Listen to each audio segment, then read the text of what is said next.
ভাই ছিল, ভাই লাইভ করলো বলে বেঁচে গেলাম, নইলে আমাকে একবারে যে কোনো সময় যে কোনো কিছু হতে পারে, যে কোনো সময় সর্বহারা। আজকে আমাদের চাকরি চলে যাচ্ছে, বলুন আমাদের এটা বর্ণনা করা যায় না। যারা ঘুষ দেয়নি, যারা কোনো পাপ করেনি তাদেরকে বাঁচান।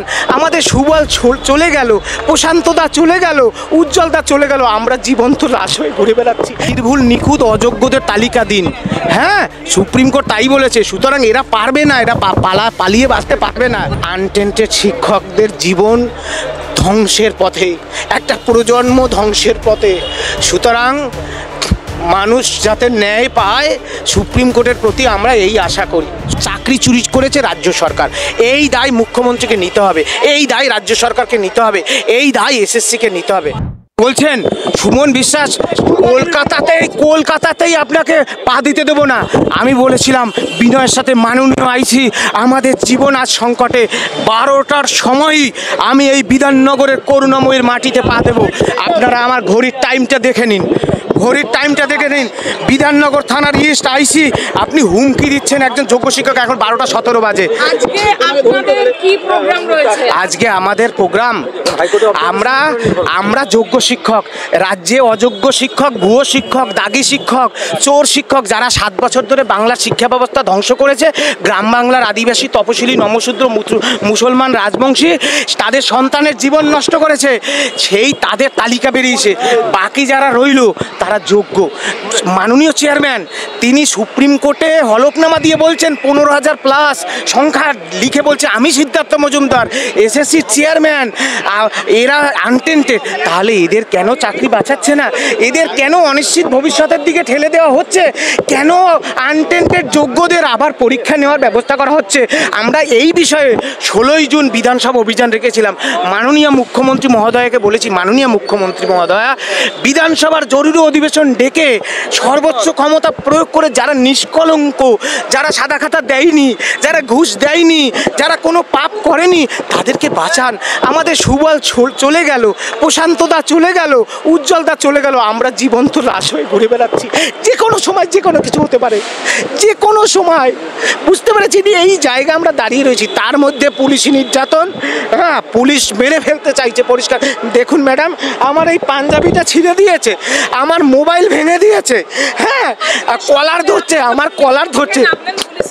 আমি মেট্রোর উপরে ছিলাম, মেট্রোর উপরে কিচ্ছু না গিয়ে আমাকে চেপে ধরলো জোর জবরদস্তি। আমাকে কেন চাপছেন? আমি কি চোর? আমার নামে কি কোনো মামলা আছে? আমি কোনোদিন কোনো পুলিশ প্রশাসনকে খারাপ ব্যবহার করেছি? কোনো কথা নেই। তারপর সঙ্গে সঙ্গে একটা মেট্রো আসে, মানে একেবারে বল প্রয়োগ। মানে কি বলবো, আমার ভাই ছিল, ভাই লাইভ করলো বলে বেঁচে গেলাম, নইলে আমাকে একবারে, আর আমি শারীরিকভাবে একটু দুর্বল।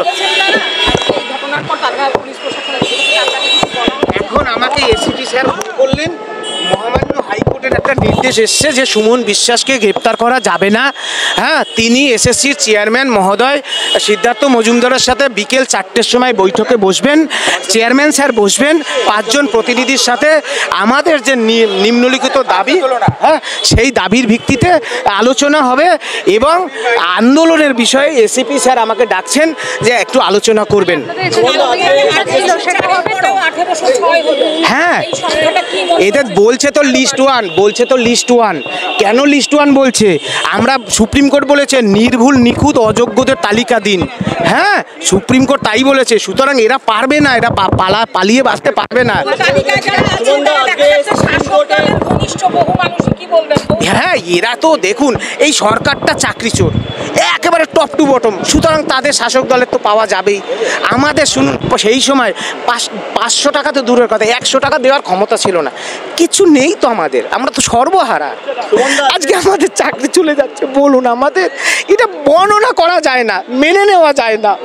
যাই হোক চলুন। হ্যাঁ,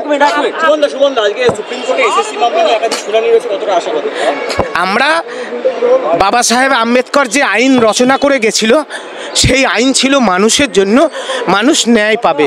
মাননীয় সুপ্রিম কোর্ট, হ্যাঁ প্রধান বিচারপতি বা যে বিচারপতিদ্বয় শুনছেন তাদের দৃষ্টি আকর্ষণ করছে, আনটেন্টেড শিক্ষকদের জীবন ধ্বংসের পথে, একটা প্রজন্ম ধ্বংসের পথে। সুতরাং মানুষ যাতে ন্যায় পায়, সুপ্রিম কোর্টের প্রতি আমরা এই আশা করি। সুপ্রিম কোর্ট আমাদের ন্যায় দিক। আমরা পরীক্ষায় বসতে হয়, আপনারা কি বসবেন? দেখুন, পরীক্ষায় আমাদের কেন বসানো হচ্ছে, এটাই তো আমাদের প্রশ্ন। মাননীয় সুপ্রিম কোর্টের প্রতিও আমাদের এই প্রশ্ন, আমাদের কেন পরীক্ষায় বসানো হচ্ছে। আমরা তো দীর্ঘ প্রসেস ধারাবাহিকভাবে মেনে, পদ্ধতি মেনে পরীক্ষা দিয়ে নিজের মেধার জোরে বলিয়ান হয়ে চাকরি পেয়েছি। আমাদের কেন এরকম করা হচ্ছে? এই রাষ্ট্র, এই দেশ, এই বিচার ব্যবস্থা, এই নির্বাচিত সরকার যারা সংবিধানকে শপথ নিয়ে মাননীয় মুখ্যমন্ত্রী 3 বারের মুখ্যমন্ত্রী হয়েছে, এইটুকুই আমার বক্তব্য। হ্যাঁ হ্যাঁ, আর হ্যাঁ, বিধানসভায় 18ই জুন 16ই জুন আমরা বিধানসভা অভিযান রেখেছিলাম। হ্যাঁ, বিধানসভা অভিযান রেখেছিলাম যে বিধানসভার জরুরি অধিবেশন ডেকে আনটেন্টেড যারা আছে যোগ্য তাদের চাকরি ফেরানোর ব্যবস্থা করুক রাজ্য সরকার, কারণ চাকরি চুরি করেছে রাজ্য সরকার। এই দায় মুখ্যমন্ত্রীকে নিতে হবে, এই দায় রাজ্য সরকারকে নিতে হবে, এই দায় এসএসসিকে নিতে হবে। ধন্যবাদ। আরো ভালো ভালো খবর দেখতে সাবস্ক্রাইব করুন বাংলা হান্টের ইউটিউব চ্যানেল। বাংলা হান্টের আরো খবর দেখতে নজর রাখুন। বাংলা খবর মানেই বাংলা হান্ট।